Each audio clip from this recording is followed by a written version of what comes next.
ไว้กลางใจเพื่อช่วยให้หูทั่วถึงชั่วดีสังฆคุณทูลไว้ในชีวิต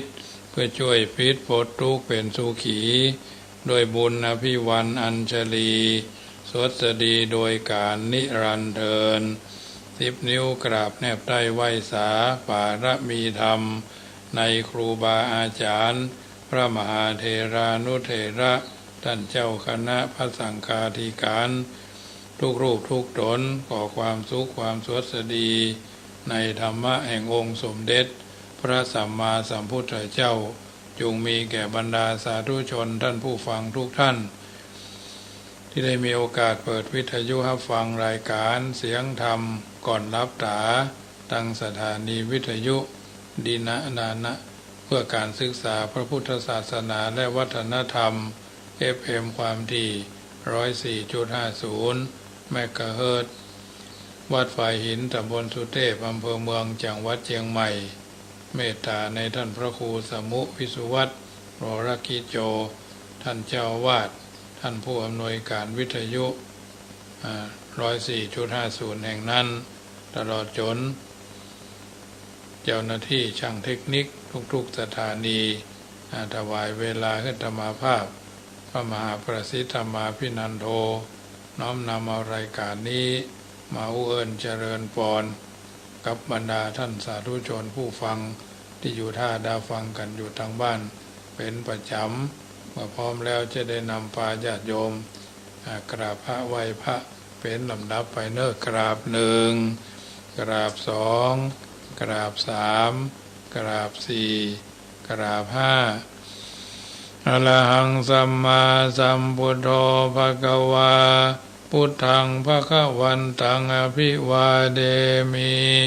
กราบสวากาโตภควตาธัมโมธัมมังนามัสสามิกราบสุปฏิปันโนภควโตสาวกสังโฆสังฆังนามามิกราบมาตาปิตุคุณังอหังวันตามิกราบอุณูปการีวันตามิกราบพระพุทธกราบพระธรรมกราบพระสงฆ์กราบระลึกถึงคุณพ่อคุณแม่กราบระลึกถึงคุณของครูบาอาจารย์ต่อไปก็ตั้งอกตั้งใจโยขันแก้ว5โกธาเป็นลำดับไปเนอโยพุทโธอันว่าพระพุทธเจ้าตนใดโลกุตตโมตนพระเสริฐอุดมกว่าหมู่สัตวโลกอันมีญาณปัญญาที่สุดบ่ได้นั่งอยู่นิสินโนนั่งอยู่แล้วดีนักบ่หวั่นไหวแต่พยามารสาเสนังกับดังเสนานิพนธ์มานากันจริงก็ได้ถึงแล้วโพสัมโพธิงยังพญาสัพพัญโยตยานทรัตนุยัยธรรมทั้งมวลอันว่าภูคาก็นบน้อมไว้โดยกายวจีมโนตังพุทธังยังพระพุทธเจ้าตนนั่นแลโยมะกะธัมโมอันว่ามะกะธรรมอันใดอันดังกีโกอันประกอบด้วยองค์8ประการสัมมาทิฏฐิอาทิโกอันมีสัมมาทิฏฐิเป็นตนอริยปัตโตอันเป็นหนทางนี้ใครจะบาปอุจุกะมะโกอันเป็นหนทางเส้นซื่อบ่โกฏบ่เลี้ยวเพื่อเข้าสู่นิพพานอันพ้นจากทุกข์ในวัฏสงสารจะนานังแห่งคนทั้งหลายโหติก็มีแลอันยังมกะธัมโมอันว่ามกะธรรมอันนี้สันติกโรอันกะทำคือบาประงับดับหายตุทัสโสนโยอันมีนัยยะอันควรจักหู้จักหันยากนักเรานิยานิโกนำสัตว์ที่ออกจากวัฏสงสารโหติก็มีแลปาโหติก็มีแลอาหังอันว่าคาปันนามามีก็นบน้อมไว้โดยกายวจีมโนตังธรรมังยังพระสัทธรรมเจ้านั้นแลโยสังโฆอันว่าพระสังฆเจ้าหมู่ใดวิสุทโธอันบริสุทธิ์จากบาปวราตคินายโยอันควรรับเอาตานันพาเสดแห่งคนและเทวดาทั้งหลายสันตินทริโยอันมีอินทรีย์ทั้ง6ระงับดีนักสัพพะมราปะหิโนอันมีมละคือกิเลสละใดเสียแล้ว อานาสโวอันหาอาสวะธรรมบ่ได้ สมิธิปัตโตอันใดถึงแล้วยังความสำลิดทีบรมวรคู่เนหิเนเกหิโดยหมู่คนทั้งหลายอันมากโคติก็มีแลอาหังอันว่าคาปันนามามีก่อนบน้อมไว้ด้วยกายวจีมโนตังสังฆังซึ่งพระสังฆเจ้านั่นแลอาหังอันว่าคานามามีก่อนบน้อมไว้พุทธังยังพระพุทธเจ้าตนทรัตนุใหญ่อย่าทำทั้งมวลปุณาสาขลันตังอันมีคุณปันดังหน้ามาสมุตอาหังอันว่าคานามามีก่อนบน้อมไว้ธรรมังยังพระสัทธรรมเจ้ามุนีราชเทสิตังอันพระพุทธเจ้าหากเทศนาอาหังอันว่าคานามามีก่อนบน้อมไว้สังฆังยังพระสังฆเจ้ามุนีราชสาวกังอันเป็นลูกศิษย์ฟังคำสอนแห่งพระพุทธเจ้าอาหังอันว่าคานามามีก่อนบน้อมไว้กรรมฐานาทายกาจะดิยังครูบาอาจารย์เจ้าอันเป็นกรรมฐานาทายกานิพพานามากุเทสกังอันสำแดงของแห่งนิพพานพุทธปูจาอันว่าขียาอันใดปูจายังพระพุทธเจ้ามหาเตจามีเตจาอนุภาวะอันมากธรรมะปูจาอันว่าขียาอันใดปูจาอย่างพระสัทธรรมเจ้ามหาปัญญามีปัญญาอันมากสังฆปูจาอันว่าขีญาอันใดปูจายังพระสังฆเจ้ามหาโภคามีโภคาสัมปติเขาของอันมาก็มีแลมายังอันว่าผู้คาทั้งหลายละพระมหาเสขอจุงจะใดทัศนันจะยังขีญาอันหันยังพระพุทธเจ้าเมตตายะอันจักมาเป็นพระพุทธเจ้าภายนาพุทโธอันว่าพระพุทธเจ้าเมตตาโยโตนจึงเมตตายะเทวปูจิโตอันคนและเทวดาทั้งหลายอาปูจาอนุปัจจโตบอกเกิดมาเตือยาวาตับใดมายังอันว่าผู้คาทั้งหลายสังสารันโตปิแม่นต้วนเตียวไปมาคือตายแล้วเกิดเอากำเนิดหลายทีสังสาเลในวัฏสงสารมากามามหาเสขอจุงจะได้ถึงคือว่าขออย่าได้เกิดอบายเยในอบายทุกติคือนรกเป็นเปรตเป็นสัตว์เดรัจฉานตราบใดอิมินาตุปะบุภาราชาการวะกัมเมนะด้วยกรรมอันใดปูจาการวะด้วยธูปด้วยเทียนเข้าตอกดอกไม้อันนี้เตอนิพพานาปัจจโยจงเป็นปัจจัยค้ำจูงได้นิพพานโหตุจงมีโนแก่ผู้ฆ่าทั้งหลายนิจังเที่ยงแท้แด่เธอ นะโมตัสสะภะคะวะโตอะระหะโตสัมมาสัมพุทธัสสะนะโมตัสสะภะคะวะโตอะระหะโตสัมมาสัมพุทธัสสะนะโมตัสสะภะคะวะโตอะระหะโตสัมมาสัมพุทธัสสะพุทธังสรณังกัจฉามิธัมมังสรณังกัจฉามิสังฆังสรณังกัจฉามิทุติยัมปิพุทธังสรณังกัจฉามิทุติยัมปิธัมมังสรณังกัจฉามิทุติยัมปีสังฆังสารนังกัจจามิตติยัมปีพุทธังสารนังกัจจามิตติยัมปีธัมมังสารนังกัจจามิตติยัมปีสังฆังสารนังกัจจามิตติยัมปีพุทธังสารนังกัจจามิตติยัมปีธัมมังสารนังกัจจามิตติยัมปีสังฆังสารนังกัจจามิสารณกามานังพุทโธสัพพัญญูทยโนธัมโมโรกุตโรนาวาสังโฆมะคาปะระโตชาอิเจตังรัตนาทยังเอตัสสะอนุภาเวนะสัพพะอันตรายโยวินาสันตุโนติปิโสภะคะวะอะระหังสัมมาสัมพุทโธวิชาจารณะสัมปันโนสุขโตโลกาวิโตอนุตตโรปุริสธรรมสารติสัทธาเทวมนุสสนังพุทโธภควติสวากขาโตภควตาธัมโมสันทิติโกอากาลิโกเอหิปัสสิโกโอปนะนิโกปัจจตังเวทิตาโพวิญโยหิติสุปฏิปันโนภควโตสาวกสังโฆอุจุปฏิปันโนภควโตส สาวกสังโฆยายาปฏิปันโนภควโตสาวกสังโฆสามีจิปฏิปันโนภควโตสาวกสังโฆยติตังจัตตานิปุริสายุคานิอัตถาปุริสาภุคลาเอสาภควโตสาวกสังโฆอาหุนายโยปะหุนายโยตักขินายโยอัญชลีกัรณิโยอนุตรังปุญญเกตังโลกัสสาติยันตุนิมิตังอวะมังกรัญจโยจามนาโพสกุณาสัสสะโตปะปะกะโหตุสุปินังหะกันตังพุทธานุภาเวนะวินาสเมนตุยันตุนิมิตังอวะมังกรัญจโย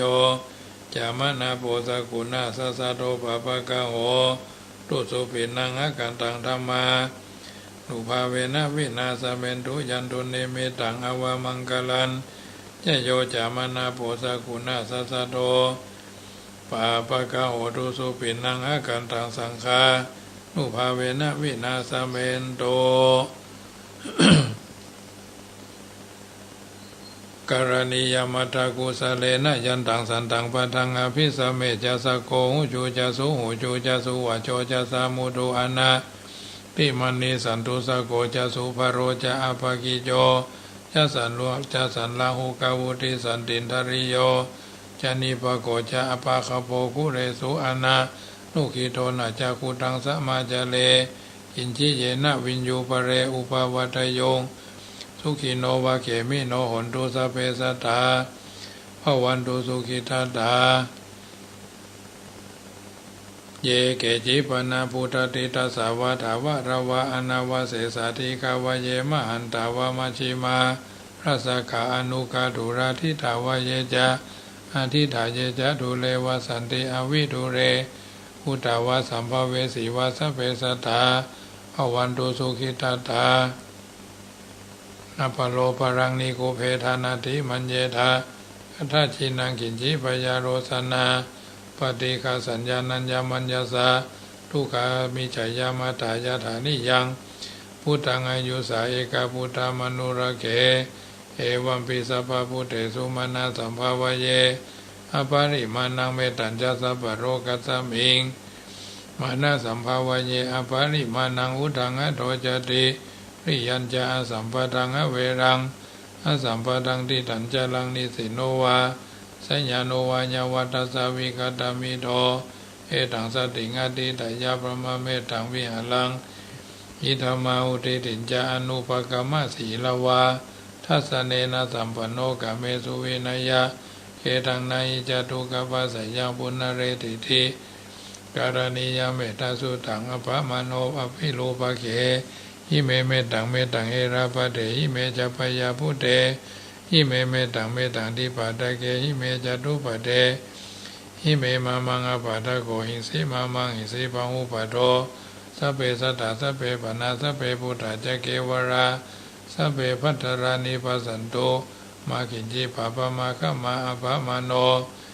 พุทโธอภมโนธัมโมอภมโนสังโฆปะมานะวันตานิสิริงสัพพานิอาหิวิจิกาสัตตปฏิอุณนาภิสระภูมุทิกากตาเมละขากตาเมปริตาปฏิกัมมันโตพุทธานิโสหังนะโมภะคะวะโตนะโมสัตตานังสัมมาสัมพุทธานังขันธปริตังติปิโสภะคะวะตานะภารมีสัมปันโนตานะอุปภารมีสัมปันโนตานะปรมัตถภารมีสัมปันโนเมตตาไมตรีกรุณามุทิตาอุเบกขาภารมีสัมปันโนติปิโสภะคะวะศีลภารมีสัมปันโนศีลอุปภารมีสัมปันโนศีลปรมัตถภารมีสัมปันโนเมตตาไมตรีกรุณามุทิตาอุเบกขาภารมีสัมปันโนอิติปิโสภะคะวะขันนาเวปัญญาปารมีสัมปันโนปัญญาอุปปารมีสัมปันโนปัญญาปรมัตถปารมีสัมปันโนเมตตาไมตรีกรุณา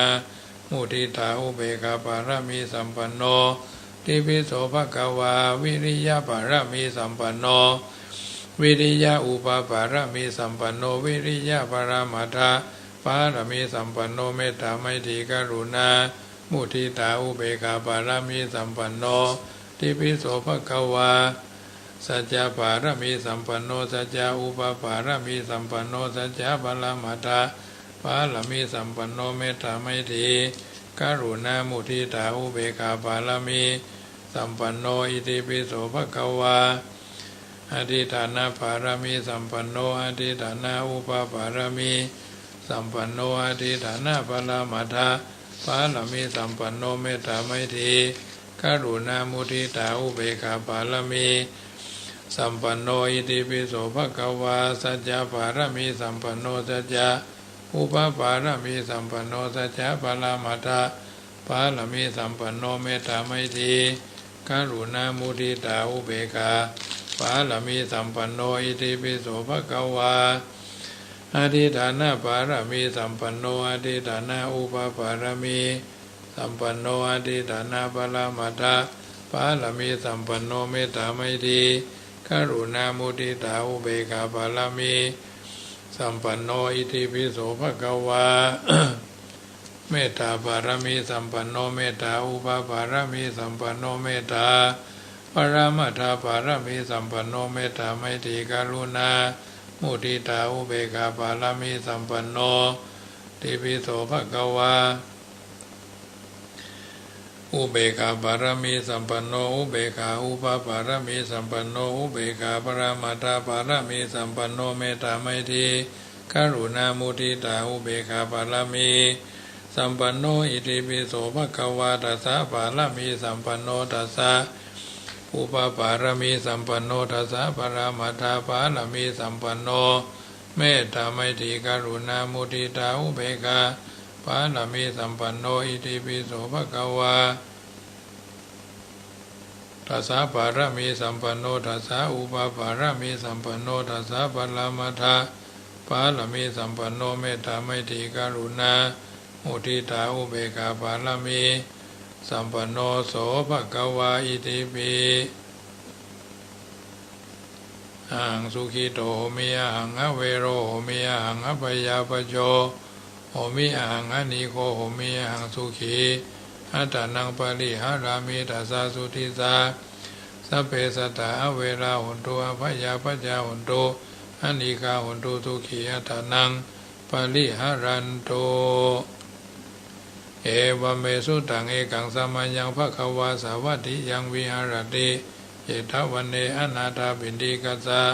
อาลาเมตัสสะโขภควาภิกขุอามันเตสิภิกขวติภัตตันเตติเตภิกขุภควะโตปัจจโสโสภควาเอตัตถะโวจาเมตตายาภิกขเวเจโตวิมุตติยาเสวิตายาภาวิตายาพหุลิกตายายานิกตายาวัตุกตายาอนุติตายาปริจิตายาสุสมารัตายาอิเมเอกาทัสสานิสังสาปฏิกังคากัตตเมเอกาทัสสะสุขังสุปฏิสุขังปฏิปุจจตินาปาปะกังสุปินังปัสสติมนุสานังพิโยโหติอมนุสานังพิโยโหติเทวทารคันตินาสาอาคิวาวิสังวาสตังวากามทิตุวทังยิตังสมาธิยติมุขวันโนวิปัสสิทติอาสามุนาโหกรังกโรติอุตริงอปติวิจันโตปมะโรกุปโกโหติเมตตายาภิกขเวเจโตวิมุตติยาอาเสวิตายาภาวิตายาภาหุลิกตายา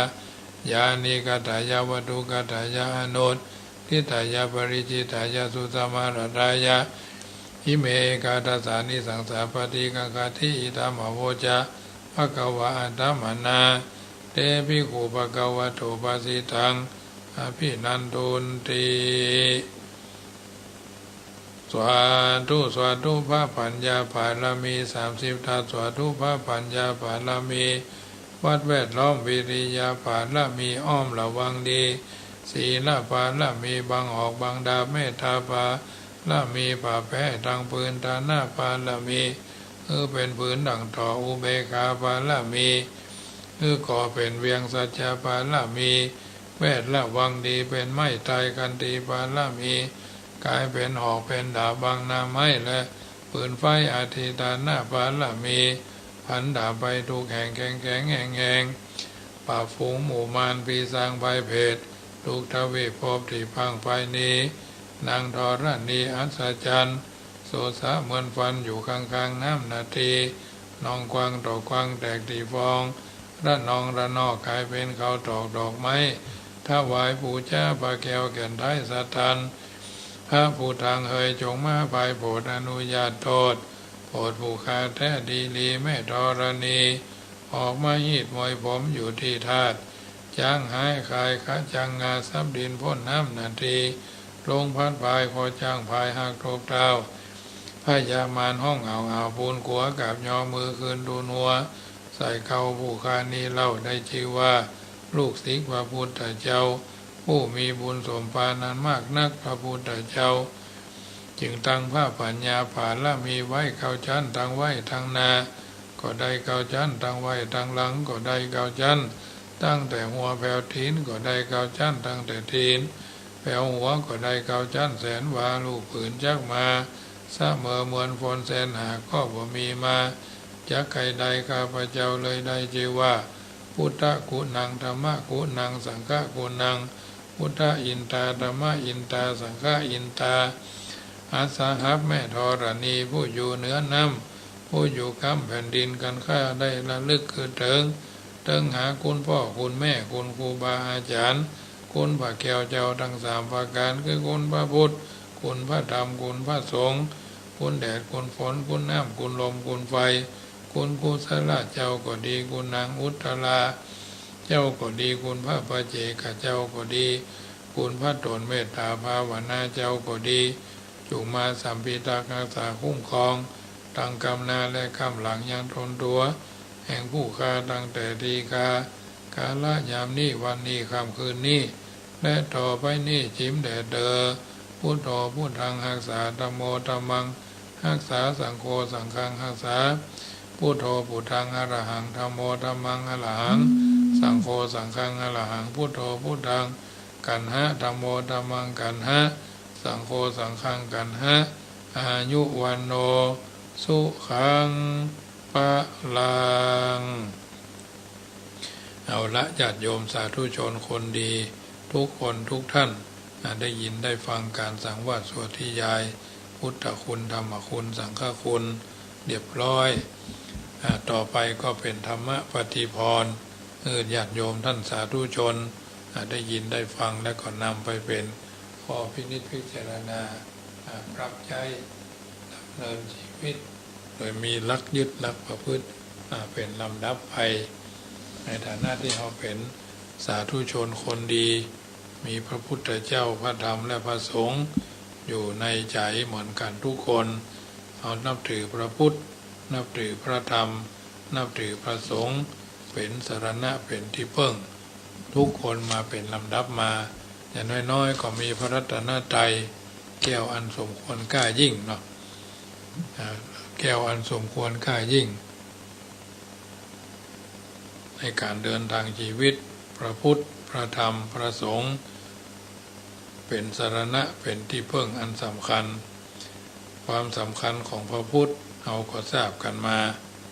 พระธรรมก็ต่อมาก็เป็นพระธรรมพระเราเป็นว่าความจริงสภาพความเป็นจริงคุณของพระธรรมก็คือเป็นสภาพที่ทรงไว้ธรรมดาธรรมชาติสภาวะธรรม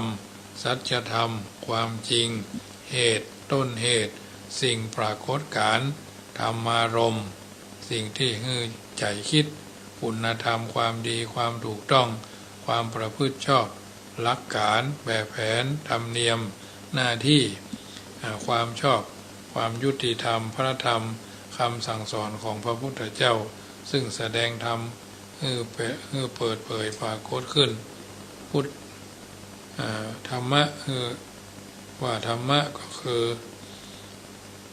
มีความหมายอยู่สี่อย่างหมายเมื่อธรรมะในภาษาบาลีนั้นเป็นมีความหมายอยู่สี่อย่างก็คือหนึ่งธรรมะหมายถึงตัวธรรมชาติทั้งหลายจะเป็นธรรมชาติที่มีปรากฏการณ์หรือบ่มีปรากฏการณ์ก็ตามกับคำว่าธรรมชาติทั้งหมดเนี่ยอ้อมกันว่าภาษาบาลีว่าธรรมะหรือธรรมะเฉยๆในภาษาไทยนั่นก็คือความหมายของคำว่าธรรมะที่เป็นความหมายที่หนึ่ง หมายถึงตัวธรรมชาติสองธรรมะในความหมายที่สองหมายถึงกฎธรรมชาติที่ในมีธรรมชาติในธรรมชาตินั้นมีกฎของธรรมชาติควบคุมอยู่หรือว่าในธรรมชาติทั้งหลายได้เกิดขึ้นและเป็นไปตามกฎของธรรมชาติคือตามกฎของมันเองกฎของธรรมชาติเป็นห้องว่าธรรมะหรือธรรมะในภาษาบาลีนี้เป็นความหมายที่สองสามธรรมะในความหมายที่สามหมายถึงหน้าที่อันถูกต้องตามกฎของธรรมชาติความหมายถึงหน้าที่ที่สิ่งมีชีวิตจะต้องประพฤติกระทำให้ถูกต้องตามกฎธรรมชาตินี้ธรรมะในความหมายที่สามธรรมะในความหมายที่สี่ก็คือผลที่จะได้รับการปฏิบัตินั้นๆเป็นปฏิบัติตามลำดับเป็นผลทางโลกเป็นผลทางธรรมทางโลกิยะทางโลกุตระหรืออะไรอย่างก็ตามผลทั้งหมดนั่นก็เรียกว่าผลซึ่งธรรมะในฐานะที่เป็นผลถ้าสรุปความสั้นๆก็พูดได้ว่าธรรมะคือตัวธรรมชาติอย่างหนึ่งธรรมะก็คือตัวกฎของธรรมชาติอย่างหนึ่งธรรมะคือหน้าที่ตามกฎของธรรมชาติอย่างหนึ่งธรรมะในฐานะที่เป็นผลมาจากการปฏิบัติหน้าที่อย่างหนึ่งทั้งสี่อย่างนี้เป็นความหมายของคำว่าธรรมะเพียงคำเดียวเมื่อรู้จักธรรมะในสี่ความหมายแล้วก็ห้องว่ารู้จักสิ่งที่ห้องว่าธรรมะอย่างสมบูรณ์ฉะนั้นธรรมะที่เราเข้าใจกันว่าเป็นคำสอนก็คือธรรมชาติกฎธรรมดาที่เราหูเราหันเราเข้าใจเราได้สัมผัสธรรมะที่พระพุทธเจ้าได้ตรัสรู้เป็นกฎธรรมดาที่คงตัวอยู่เสมอใครจะค้นพระหรือพระก็ตามธรรมะก็คงมีความเป็นธรรมะคือกฎธรรมดาอยู่นั่นเองเพราะเหตุที่พระพุทธเจ้าได้ทรงค้นพบธรรมะก่อนไผแล้วทรงนำธรรมะออกมาแสดงเปิดเผยเปิดของความหื่อหงายเนาะเปิดของความหื่อหงายเจ้าโลกจึงพลอยหู้ธรรมะติดตามลำโดยพระพุทธเจ้าซึ่งนับเป็นธรรมะที่เป็นรัตนะดวงที่สองของโลกธรรมะเป็นรัตนะเพราะมีสาระมีแก่นสารล้วนๆบ่มีสักหน่อยหนึ่งในธรรมะที่ไร้สาระพระพุทธเจ้าทรงแสดงธรรมดังกล่าวในรูปศาสนาคือกรรมสั่งสอนเป็นสูตรปฏิบัติอย่างมีระเบียบเป็นประมวลระบบของชีวิตถึงหมดเป็นประทีปส่องหื้อหันความจริงทุกแง่ทุกมุมของชีวิตอย่างของตนเองเป็นคำสั่งสอนที่เพียงพอกับเรื่องของชีวิตของคนทุกๆคนอย่างครบถ้วนถูกต้องและทุกๆบทของตัวพระธรรมเปี่ยมไปด้วยกรุณาของพระพุทธเจ้าซึ่งฟังพระธรรมเมื่อใดก็ได้รับพระกรุณาของพระพุทธเจ้าที่ประทับอยู่ในพระธรรมเมื่อนั้นทุกครั้งทุกคราวไปเพราะเหตุดังกล่าวเนี่ยพระธรรมจึงเกี่ยวข้องกับตัวเราเองโดยตรงเพราะเรื่องของตัวเราเองนี่แหละที่พระพุทธเจ้าทรงยกขึ้นแสดงเป็นพระธรรมสั่งสอนกลับไปแก่ตัวเราทุกคนเหมือนอย่างประธานกระจกเงาส่องดูตัวเพื่อจะได้หันภาพตัวเก่าอย่างชัดแล้วแก้ไขตกแต่งตัวเองให้มีความเหมาะสมหรือเหมือนอย่างประธานประทีปโคมไฟเป็นเครื่องมือสำหรับส่องในมองพอหันต่างดังที่ได้แสดงมาแล้วพระพุทธเจ้าเหมือนได้ทรงมีพระเนตรพอหันตลอดถึงหมดไผจะทำจะอู้ขึ้นอย่างใดพระองค์ทรงหันตลอดและทรงสั่งสอนว่า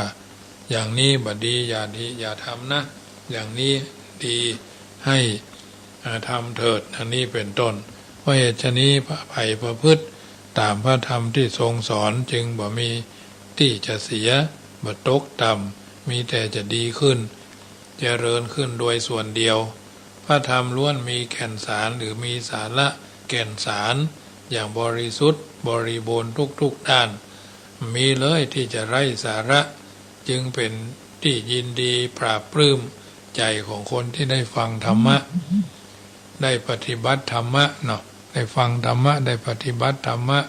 เป็นประจำกันอยู่แล้วได้ประสบสาระในธรรมะพระธรรมจึงเป็นรัตนะของโลกดวงที่สองอันที่จริงคำว่าธรรมะทอธงรอเรือสองตัวมอม้าเป็นคำกลางหมายถึงความจริงความถูกต้องและความดีงามความจริงความถูกต้องและความดีงามดังนั้นจึงเกี่ยวข้องกับชีวิตเพราะธรรมะได้แสดงความจริงของชีวิตไว้ทุกแง่มุมอย่างละเอียดทั้งส่วนประกอบเกี่ยวข้องกับสังคมโดยตรงทั้งส่วนประกอบของชีวิตความเป็นไปของชีวิตและทางดำเนินของชีวิตและธรรมะที่เกี่ยวข้องกับสังคมโดยตรงเพราะสังคมจะรวมกลุ่มกันอยู่ได้อย่างปกติสุข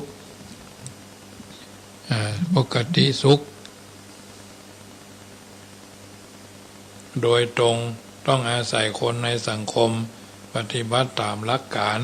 หลักเกณฑ์หลักแหล่งแล้วก็หลักธรรมเนาะที่เราจำเป็นจะต้องสนใจใส่ใจในเรื่องต่างๆเหล่านี้เป็นบรรทัดฐาน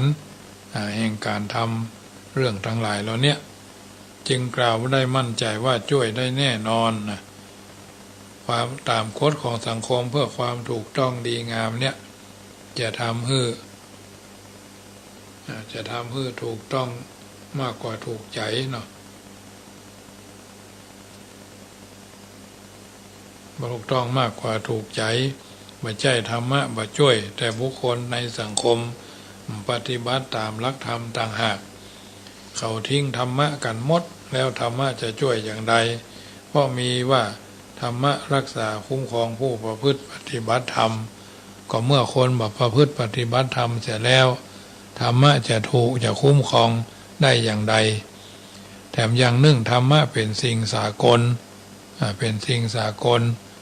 มีประจำอยู่แล้วในธรรมชาติเพียงแต่มีคนฉลาดผู้รู้ในแต่ละยุคมาค้นพบแล้วนำไปเผยแผ่เพื่อเป็นหลักในการแก้ไขชีวิตและสังคมในยุคนั้นๆอยู่รอดปลอดภัยจากความทุกข์ร่วมกันอย่างเป็นสุขและมีชื่อไปตามผู้ค้นพบหรือผู้ประกาศเช่นพุทธธรรมมีพระพุทธเจ้าทรงค้นพบคริสตธรรมมีพระเยซูคริสต์ทรงค้นพบอิสลามธรรมก็มีพระมหามัดทรงค้นพบฮินดูธรรมก็มีนักปราชญ์ฮินดูค้นพบเป็นต้นทีนี้เอามาอู้ถึงความสำคัญของพระธรรมความสำคัญของพระธรรมก็รักษาผู้ปฏิบัติโดยปฏิบัติตามบ่ให้ตกไปสู่โลกที่ชั่วเนาะ2ส่งเสริมให้ผู้ปฏิบัติเจริญก้าวหน้า3ทำให้ผู้ปฏิบัติมีความสงบสุข4ทำให้ผู้ปฏิบัติมีเหตุผลและนักแน่น5เป็นสัจจะบ่เปลี่ยนแปลงประเภทของหลักธรรมก็คือพระธรรมคุณนั่นหมายถึงคุณแห่งคำสั่งและคำสอนที่พระบรมศาสดาได้ตรัสสอนไว้พระธรรมนั่นก็คือว่าโดยประเภทท่านห้องว่าพระสัทธรรมบางครั้งก็ห้องว่าศาสนธรรมเรียกว่าพระธรรมวินัยพ่องเรียกว่านวังคสัตถุศาสตร์พ่องหรือคือคำสอนที่ประกอบด้วยองค์เก้าพ่อง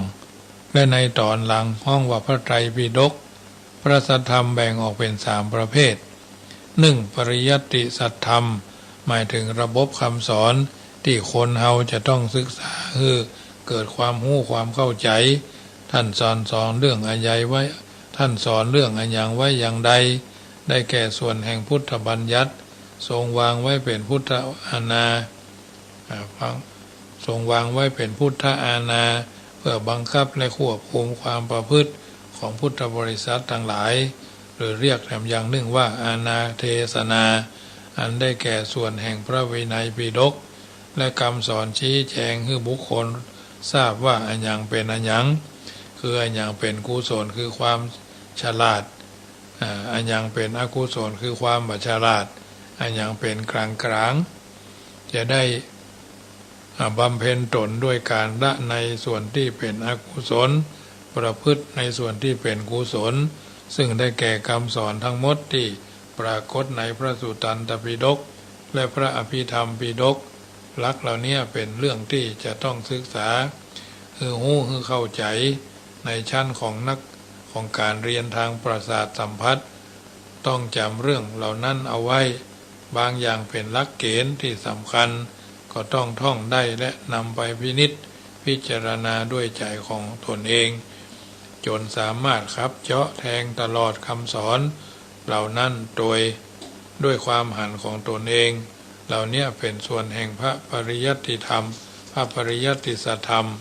2ปริยัติสัทธรรม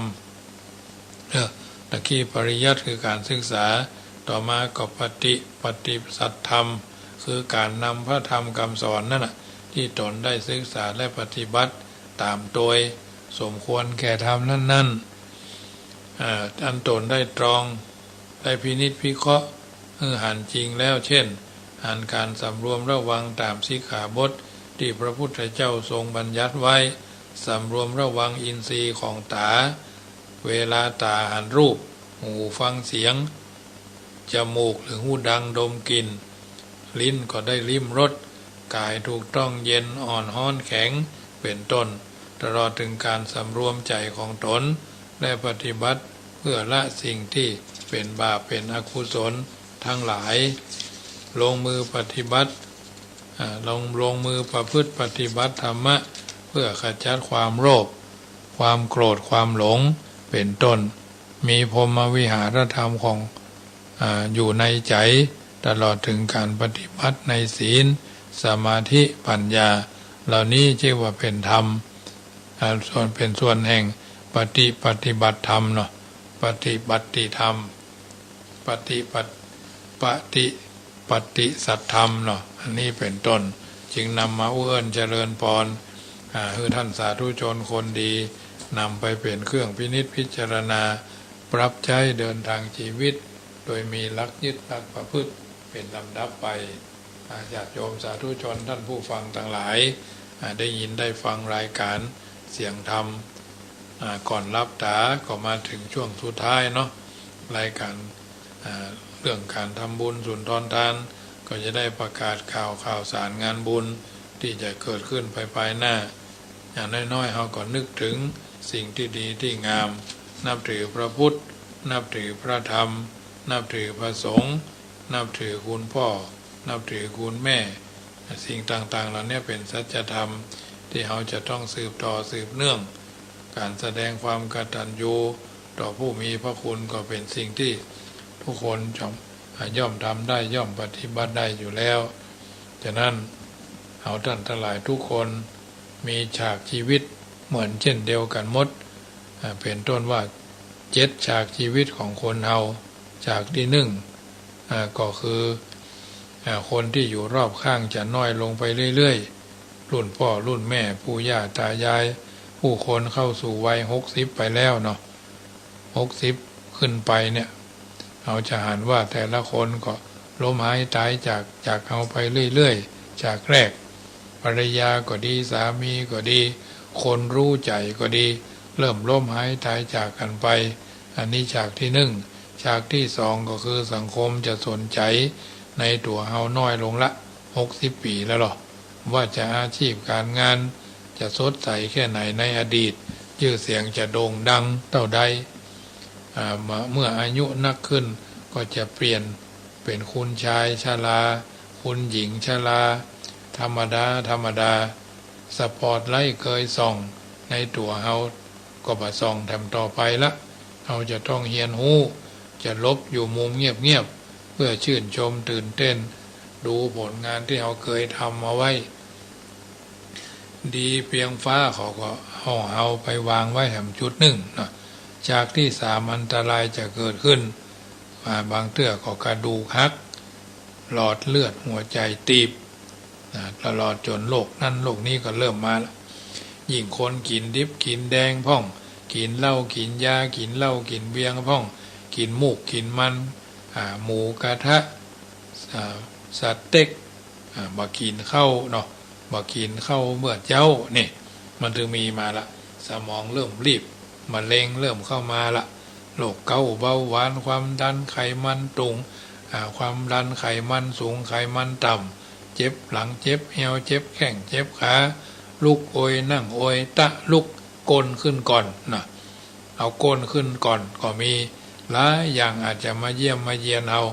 าจะบาดอยากจะต้อนรับมันก็ถึงมาเอาต้องเฮียนหู้ที่จะอยู่กับโลกเหล่านี้เพราะว่าเราต้องดูแลตัวเก่าเนาะน้ำตาลนักลำไปกาไขมันนักลำไปกาเกมนักลำไปกาผงชูรสการสดีกาขนอกาเนี่ยชอบอาหารสั่งเนี่ยกินบะจ้างการหุงข้าวกับไฟฟ้าช่วยเนาะเสียบปลั๊กล้างข้าวยะนะหุงใส่น้ำนักก็แจ๊ะใส่น้ำน้อยก็แข็ง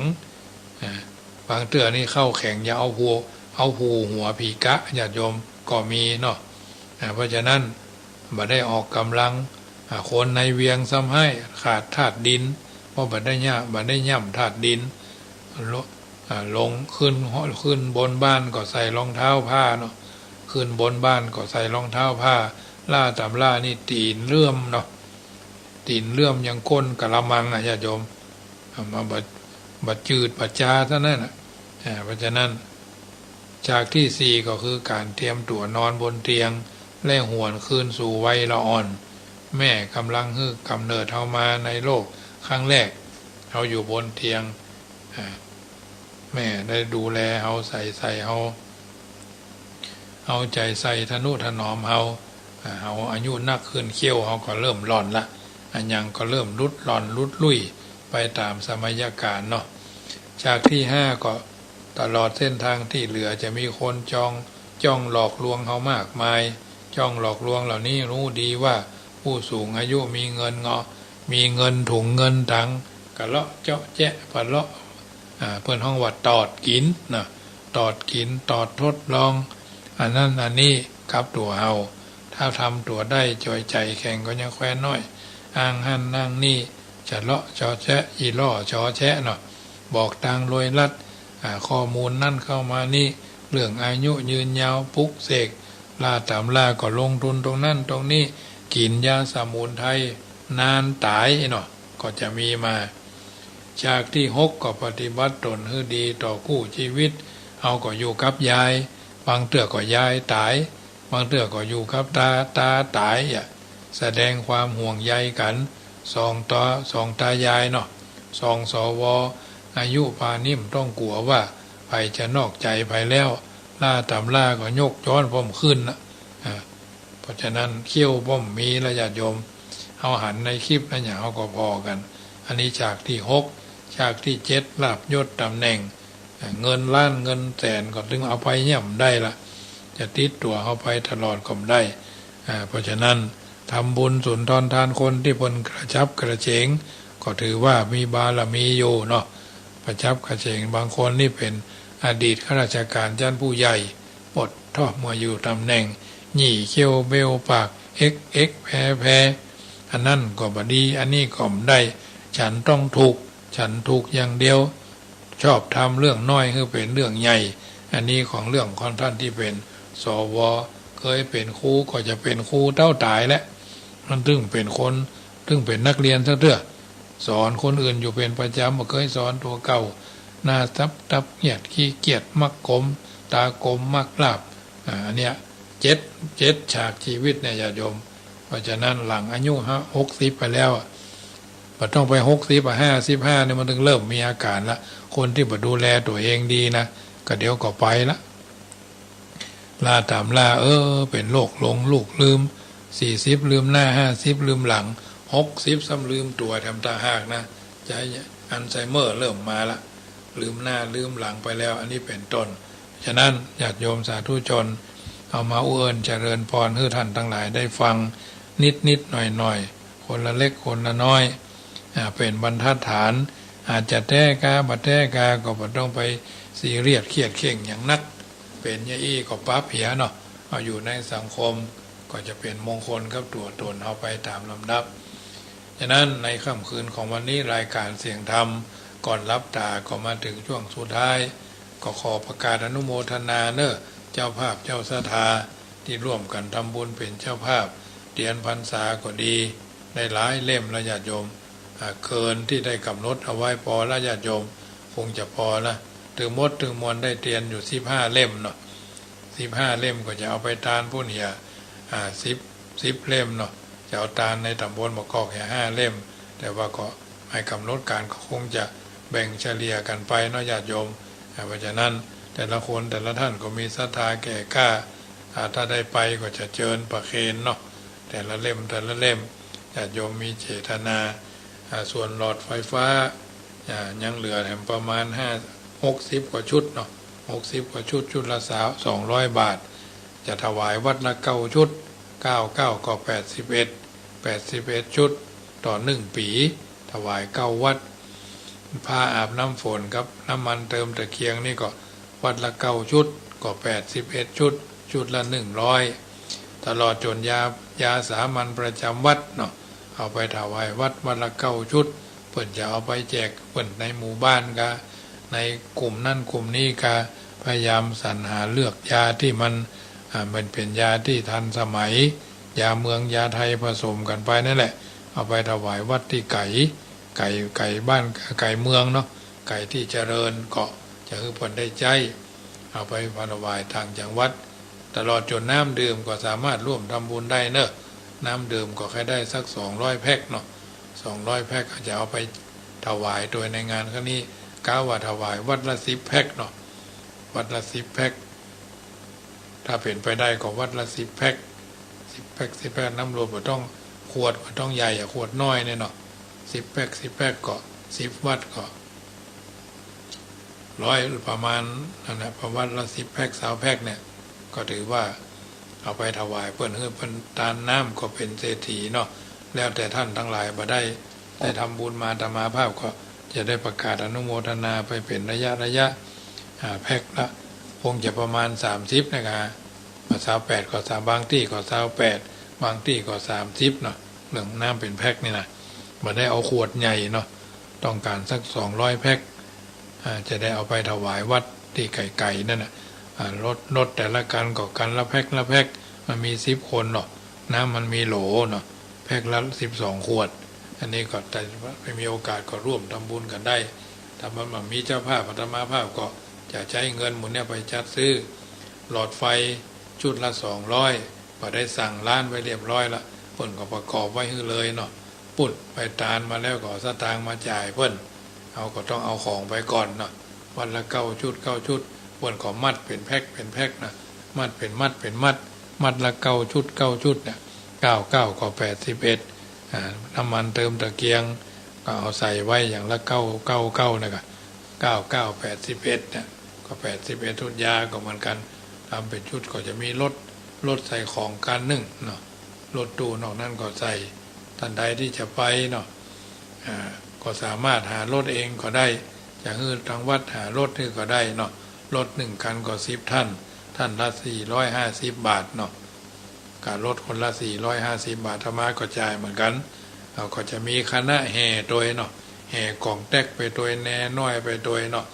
ญาติโยมได้ละเมาเอาใจม่วนงานสันเล่าเนาะไปถึงกินข้าวง่ายเรียบร้อยเอาซองใส่ถุงเอาสวยใส่ถุงจะจัดวันแรกคือเรียบร้อยซองก็10 ซองสวยดอกไม้ก็10 สวยต่อท่านเนาะเอาไปถวายเอาไปใส่ถุง10 ถุงซองก็10 ถุงซองก็ใส่10 ถุงเนาะซองละถุงนะครับจะไปให้มันกระจุกต้องฟังอาตมาภาพคนเดียวเนาะมีผู้บัญชาการคนเดียวก็พอกองทัพหนึ่งก็มีแม่ทัพคนเดียวไปฟังใส่ถ้าเพิ่นบอกคือใส่ก็มาใส่เถอะอย่างปีแล้วไปวัดแรกนะโอ้ลุงลังวุ่นวายชุนละมุนกันหน่อยเพื่อขึ้นวิหารเพื่อพอใส่กับอะไรจะมาต้องใจห้อนนะมันได้ปิกในวันเดียวนั่นแหละเพราะฉะนั้นอันนี้ก็แจ้งให้ทราบมีโอกาสก็ไปกินไปทานกันได้เนอะอาตมาภาพก็ส่งไลน์ให้หลายคนพออ่านดูรายละเอียดมีเพื่อนชวนเพื่อนมีเพื่อนพ้องเพื่อนเกอมีดแก้วสหายคำเนาะท่านผู้ใดไผผู้หนึ่งที่เป็นมีเจตนา ส่วนท่านใดวันที่18อาตมาภาพจะเป็กตุเจ้า2 ตนหนึ่งเพิ่นก็มีฐานะน้อยเนาะตนที่2นี่เพิ่นบ่มีฐานะเพิ่นใครบวชเนาะอายุจะเบญจเพศเพราะฉะนั้นอาตมาภาพก็ได้ตั้งกำหนดเอาไว้ว่าใครจะร่วมบวชพระงบประมาณ10,000ได้ตุเจ้าตนหนึ่งเนาะเขาที่แล้วโยมแม่ทางสันทรายนี่เนาะโยมแม่จันทายก็ฮะถ้าจำบ่ผิดถ้าฟังอยู่ก็เปิดใครบวชเพกตุเจ้าที่อยู่เมินตัวนี้จะอยู่ต่อเนาะจะอยู่จำพรรษา3 เดือนเนาะเพราะฉะนั้นอาตมาภาพก็ว่าไปซ้อหาคอนเตอร์ถ้ามันมีศรัทธาก็จะได้ประชาสัมพันธ์ตุเจ้าตน10,000เป็กตุเจ้านี่นะถ้าบวชนอกโครงการถ้าบวชในโครงการนั่นก็ตน3,000นะญาติโยมเพราะอาตมาภาพไม่ได้เป็นเจ้าภาพไม่ได้เป็นพระอุปชาเองเนาะต้องจัดผ้าผ่อนต้นสบายที่นอนหมอนมุ้งเครื่องใจไม่สอยอยู่ในนี่มด10,000 บาทนี่นะเริ่มตั้งแต่บาทก็พร้อมทั้งสายบาทสายอย่างเรียบร้อยก็ไปละแก่นละ1,200เนาะผ้าไตรอย่างดีก็2,500ลองลงมาก็1,800เนี่ยมันมีหลายราคาเอาก็เพิ่นจะบวชเมินก็เอาดีอย่าน้อยเครื่องใจไม่สอยผ้าผ่อนต้นสบายเหมือนกันนับตั้งแต่รองเท้าอันนี้เป็นต้นไปเนี่ยอยู่ใน10,000เนี่ยผู้ที่จะบวชเพิ่นก็บ่ค่อยมีฐานะจริงประชาสัมพันธ์หรือทราบเกิดมีไผไข้บวชเนาะไผไข้บวชพระเป็กตุเพิ่นมีกุศลเจตนาก็น้อมเอิ้นเจริญปอนเนอะเกิดจะได้ค่อยใจตึงแปลงใจตึงก็ร่วมด้วยช่วยกันติดต่อมาที่เบอร์โทรศัพท์0615476539 0615476539วันนี้สมควรแก่เวลาขอนำรายการจากท่านไปก่อนสะทาโสถีพระวันตุโวอายุวันโนสุขังปะลังขอ